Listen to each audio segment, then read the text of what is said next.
Hoy continuamos ahondando en el fenómeno de la xenoglosia, personas que hablan en idiomas que desconocen, asociados estos a existencias previas a la presente.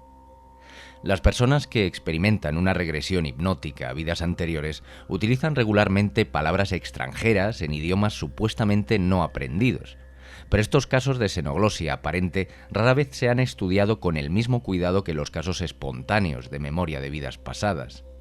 El Dr. Stevenson revisó brevemente 2 casos que recibieron escrutinio. Wheaton describió 2 más y Thomason examinó otros 3. Las investigaciones más extensas de xenoglosia durante la regresión de edad son los 3 casos que se resumen a continuación. El primer caso es el de Jensen. Jensen es el nombre dado por la persona anterior en un caso de regresión estudiado por Stevenson a partir de 1958 sobre la base de cintas y transcripciones de sesiones realizadas en 1955 y 1956.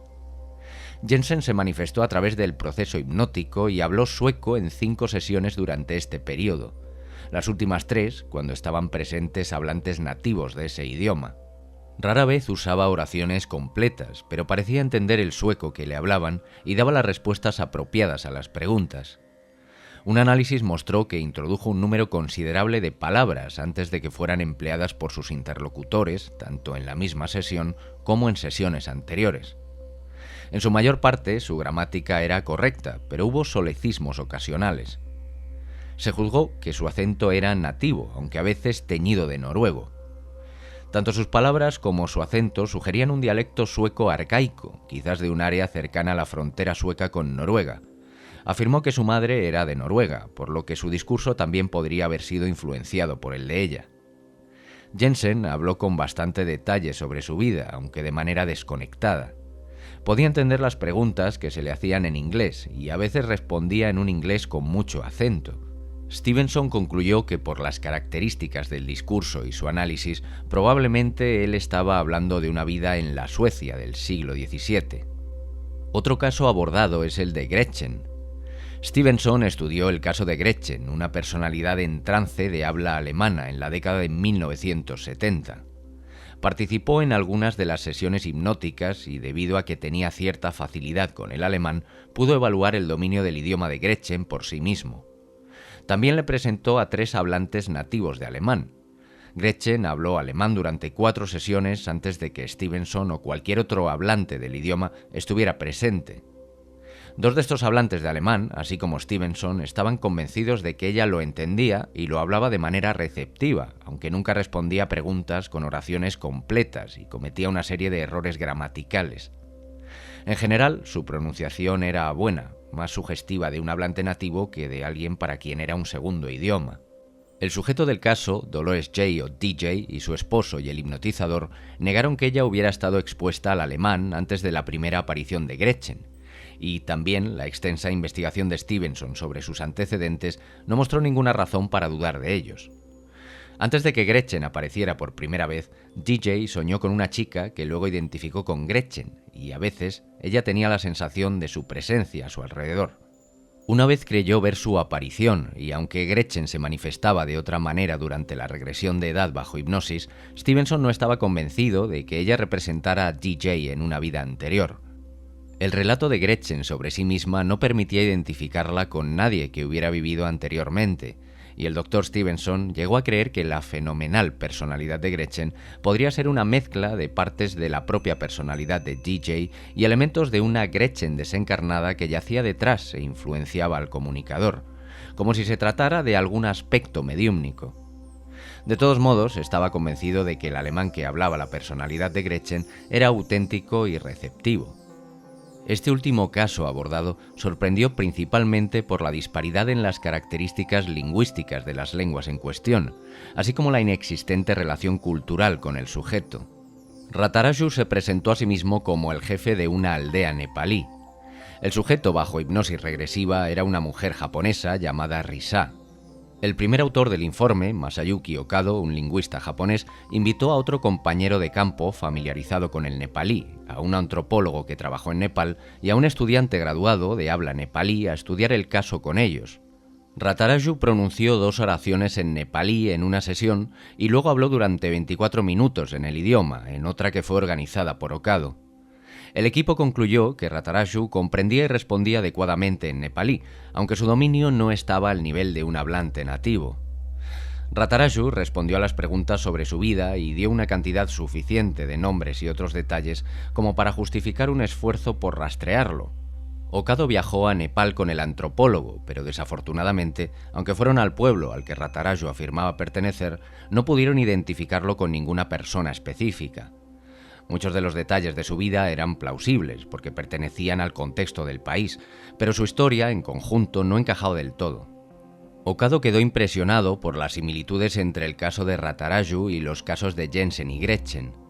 Las 3 personalidades dieron relatos detallados de sus vidas que deberían haber permitido verificarse, pero al intentarlo, las historias no estaban del todo completas o claras. James Matlock observa que esto es típico de las cuentas de regresión en general. La identidad de la persona anterior a menudo parece estar oscurecida intencionalmente por la mente subconsciente de la persona que sufre la regresión. Okado también notó similitudes en la expresión de la xenoglosia en los 3 casos de regresión. Jensen, Gretchen y Rataraju tenían vocabularios limitados, empleaban gramáticas defectuosas y respondían con frecuencia a las preguntas en monosílabos o fragmentos de oraciones. A veces parecían no entender lo que se les decía, pero otras veces daban respuestas sensatas e introducían un buen número de palabras nuevas en la conversación. Rataraju parecía más limitado que Jensen y Gretchen, pero al mismo tiempo tuvo menos oportunidades de hablar que ellos. La xenoglosia de Jensen y Gretchen mejoró durante sus sesiones, y así podría haber sido con Rataraju si hubiera sido posible programar otras adicionales con él. Según la estimación de Okado, la principal diferencia entre los sujetos de Rataraju y Stevenson es que el idioma nepalí no tiene una relación genética con el japonés, por lo que su uso por parte de Risa es más sorprendente y más difícil de explicar. La evaluación general del equipo de Okado fue que Rataraju hablaba nepalí de manera receptiva, aunque el idioma era muy inferior a lo que uno esperaría de un hablante nativo. Implican, como lo hizo Stevenson, que la deficiencia en la expresión lingüística es una característica de la hipnosis que facilita el recuerdo de vidas pasadas. Su conclusión contrasta fuertemente con las opiniones de otros lingüistas que han examinado los casos de regresión de Stevenson, basándose en transcripciones publicadas y relatos resumidos, en lugar de conocer de primera mano el discurso o las grabaciones del mismo. Las desestimaciones de Sarah Thomason de los casos de Jensen y Gretchen son citadas a menudo por la comunidad escéptica. Thomason acepta que las investigaciones del Dr. Stevenson fueron suficientes como para descartar un fraude, pero cree que no demostró la capacidad de Jensen y Gretchen para hablar sus respectivos idiomas. Ella dice que la noción de xenoglosia receptiva de Stevenson es fatalmente defectuosa como criterio metodológico para determinar la capacidad de una persona para hablar un idioma, porque sus sujetos no muestran signos de una exposición extensa al sueco o al alemán en cualquier vida. Ella llega a esta conclusión debido a que su vocabulario es restringido y su sintaxis simplificada. Matlock señala que Thomason y otros lingüistas quieren ver señales de que Jensen y Gretchen pueden desempeñarse como hablantes nativos maduros, mientras que Stevenson solo busca pruebas de que poseen algún grado de dominio del idioma. Los lingüistas asumen que el lenguaje transmitido a través de vidas estará estructurado como el lenguaje hablado en cualquier vida dada, pero Stevenson está abierto a una gama más amplia de posibilidades. El caso indio de Uttara Judar o Sharada, un caso mucho más complejo que los anteriores, presenta un conjunto diferente de desafíos para los críticos, y estos han respondido de manera diferente. Thomason reconoce que Sharada habló principalmente con oraciones completas y gramaticalmente correctas, pero enfatiza la evaluación disidente del lingüista, que juzgó su discurso sobre la base de una grabación y concluyó que lo había aprendido probablemente como un segundo idioma. Thomason parece abrazar la idea de que las lecciones de lectura de bengalí de Uttara y su estudio del sánscrito, un idioma que ya no se habla en ninguna parte, condujeron a la capacidad de hablar de Sharada. En realidad no ofrece una contraexplicación adecuada a este complejo caso, evidentemente satisfecha con plantear preguntas al respecto, lo que hace citando selectivamente algunos hechos mientras ignora muchos otros que apoyan el punto de vista del Dr. Stevenson de forma eminentemente más sólida que el suyo. El filósofo Stephen Broad, asimismo, adopta un enfoque muy diferente. Él supone que Uttara estaba motivada para imaginar la personalidad de Sharada como un vehículo para la expresión de sus propias necesidades emocionales, y que podría haber adquirido su habilidad para hablar bengalí a través de la percepción extrasensorial durante los estados alterados de conciencia en los que se manifestaba Sharada. El Dr. Broad no se desalienta por el hecho de que no hay evidencia independiente de que las habilidades de cualquier tipo puedan adquirirse a través de la percepción extrasensorial. Su idea de que Sharada es totalmente un producto de la imaginación de Uttara también es insostenible, según Matlock. Matlock entiende que la reencarnación significa que la conciencia de la persona anterior ha sobrevivido a la muerte y ahora es parte del subconsciente del sujeto del caso. Desde esta perspectiva, Uttara y Sharada son aspectos de la misma persona y ambos tienen roles que desempeñar en la expresión de la memoria de vidas pasadas. Aunque el estado emocional de Uttara podría ser un factor que contribuyó al surgimiento de Sharada, también lo fue el encuentro de Sharada con el hombre que creía que era la reencarnación de su esposo. Matlock indica que ningún crítico se ha ocupado de la xenoglosia en casos espontáneos distintos al de Uttara, y que sin embargo estos casos son muy interesantes e instructivos. En ellos, la xenoglosia puede ir acompañada de una serie de otros recuerdos y comportamientos, y en otros casos se ha rastreado a la persona anterior.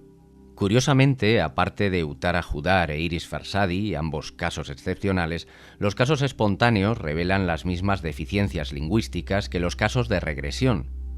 Por lo general, solo se hablan unas pocas palabras y cuando se atestigua la capacidad de respuesta en la conversación, el nivel de competencia es bajo.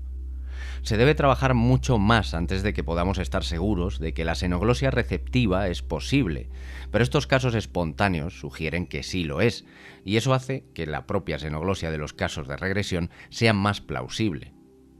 La aceptación del fenómeno de la xenoglosia por parte de los lingüistas será más rápida si se desarrolla una teoría satisfactoria de la transmisión del lenguaje en la reencarnación. Las habilidades de vocabulario y lenguaje pueden ser transportadas en la mente subconsciente junto con otros tipos de memoria y ser pasadas a través de la reencarnación de una persona a otra. Entonces el problema es explicar cómo estas cosas se mueven del subconsciente a la conciencia y por qué lo hacen de diferentes maneras, con diferentes personas y en diferentes situaciones. No debería de sorprender encontrar que las habilidades lingüísticas de orden superior, como las reglas de inflexión gramatical y formación de oraciones, son las primeras en perderse, incluso por parte de un exhablante nativo.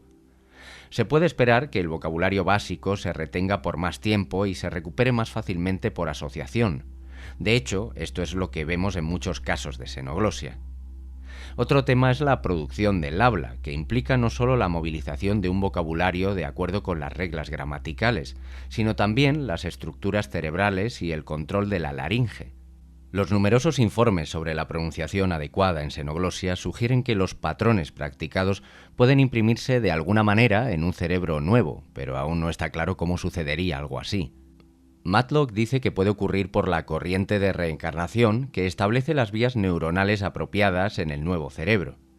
Sin embargo, probablemente no sea razonable esperar encontrar lenguajes completamente desarrollados que aparezcan después de la reencarnación, ya sea en casos espontáneos o en casos de hipnosis.